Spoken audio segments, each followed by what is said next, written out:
The school of unknown philosophers founded by Martins de Pasquale and continued by L. C. de Saint Martin seems to have incorporated the last adepts of true initiation. Saint Martin was acquainted with the ancient key of the tarot, the mystery, that is to say, of sacred alphabets and hieratic hieroglyphics. He has left many very curious pantacles which have never been engraved and of which we possess copies. One of them is the traditional key of the great work and is called by Saint Martin the key of hell, because it is that of riches. The Martinists were the last Christians in the cohort of Illuminates, and it was they who initiated the famous Cazotte. We have said that during the 18th century a schism took place in Illuminism. On the one hand, the wardens of the traditions concerning nature and science wished to restore the hierarchy. There were others, on the contrary, who desired to level all things by disclosing the great arcanum, thus rendering the royalty and priesthood alike impossible in the world. Among the latter, some were ambitious and unscrupulous, seeking to erect a throne for themselves over the ruins of the world. Others were dupes and zanies. The true initiates beheld with dismay the launching of society towards the abyss, and they foresaw all the terrors of anarchy. That revolution which was destined at a later period to manifest before the dying genius of Virgilio under the somber figure of Saturn devouring his children had already shown itself fully armed in the prophetic dreams of Cazotte. On a certain evening, when he was surrounded by blind instruments of the Jacobinism to come, he predicted the doom of all, for the strongest and weakest the scaffold, for the enthusiasts, suicide, and his prophecy, which at the moment was rather like a somber jest, was destined to be realized amply. As a fact, it was only the calculus of probabilities, and it proved strictly correct because it dealt with chances which had already become fatal consequences. La Harpe, who was impressed by the prediction, amplified the details, to make it appear more marvelous.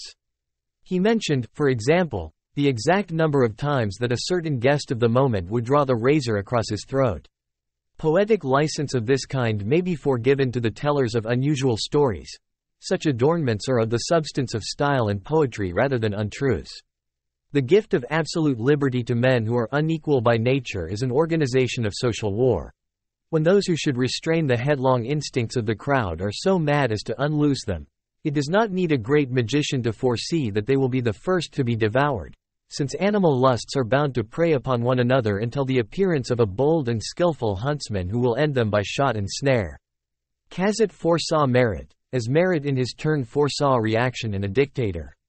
Cazotte made his first appearance in public as the author of some literary trifles, and it is said that he owed his initiation to the romance of Le Diable Amoureux. There is no question that it is full of magical intuitions, and love, that supreme ordeal of life, is depicted in its pages under the true light of the doctrine of adeptship.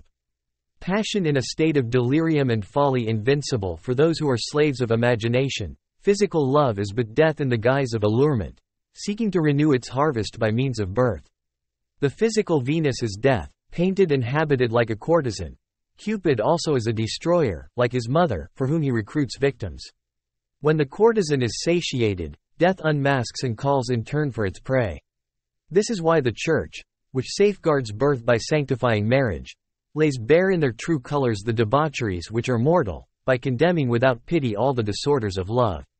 If she who is beloved is not indeed an angel, earning immortality by sacrifice to duty in the arms of him whom she loves, she is a strike who expends, exhausts and slays him, finally exposing herself before him in all the hideousness of her animal egoism. Woe to the victims of the Le Diable Amoureux, thrice woe to those who are beguiled by the lascivious endearments of Biondetta. Speedily the gracious countenance of the girl will change into that camel's head which appears so tragically at the end of the romance of Cazotte. According to the Kabbalists there are two queens of the Styges in Sheol. One is Lilith, the mother of abortions, and the other is Nahama, fatal and murderous in her beauty. When a man is false to the spouse set apart for him by heaven, when he is abandoned to the disorders of a sterile passion, God withdraws his legitimate bride and delivers him to the embraces of Nahama, who assumes at need all charms of maidenhood and of love. She turns the hearts of fathers, and at her instigation they abandon all the duties owing to their children. She brings married men to widowhood, while those who are consecrated to God she coerces into sacrilegious marriage. When she assumes the role of a wife she is, however, unmasked easily, for on her marriage day she appears in a state of baldness, that hair which is the veil of modesty for womanhood being forbidden her on this occasion. Later on she assumes airs of despair and disgust with existence. She preaches suicide, deserts him who cohabits with her, having first sealed him between the eyes with an infernal star. The Kabbalists say further that Nahama may become a mother, but she never rears her children, as she gives them to her fatal sister to devour. These Kabbalistic allegories, which are found in the Hebrew book concerning the revolution of souls, included by Rosenroth in the collection of the Kabbalah Denudata, and otherwise met with in Talmudic commentaries on the Sota, must have been either known or divined by the author of La Diable Amoureuse. Hence we are told that after the publication of his novel, Cazotte had a visit from an unknown person who was wrapped in a mantle, after the traditional manner of emissaries of the secret tribunal. The visitor made signs to Cazotte which he failed to understand and then asked whether indeed he had not been initiated. On receiving a reply in the negative, the stranger assumed a less somber expression and then said, "I perceive that you are not an unfaithful recipient of our secrets but rather a vessel of election prepared for knowledge. Do you wish to rule in reality over human passions and over impure spirits?" Cazotte displayed his curiosity. A long talk followed. It was the preface to other meetings, and the author of La Diable Amoureuse was called to initiation at the end. He became a devout supporter of order and authority as a consequence, and also a redoubtable enemy of anarchists. We have seen that, according to the symbolism of Cagliostro, there is a mountain into which those must go up who are on the quest of regeneration. This mountain is white with light, like Tabor, or red with fire and blood, like Sinai and Calvary. The Zohar says that there are two chromatic syntheses. One of them is white and is that of peace and moral light. The other, which is red, is that of war and material life. The Jacobins had plotted to unroll the standard of blood, and their altar was erected on the red mountain. Cazotte was enrolled under the banner of light, and his mystical tabernacle was established on the white mountain. That which was stained with blood triumphed for a moment, and Cazotte was proscribed. The heroic girl who was his daughter saved him from the slaughter at the abbey. It so happened that the prefix denoting nobility was not attached to her name, and she was spared therefore that horrible toast of fraternity which immortalized the filial piety of Emile de Sombreuil, who, to be vindicated from the charge of aristocracy, drank the health of her father in the blood-stained glass of cut-throats.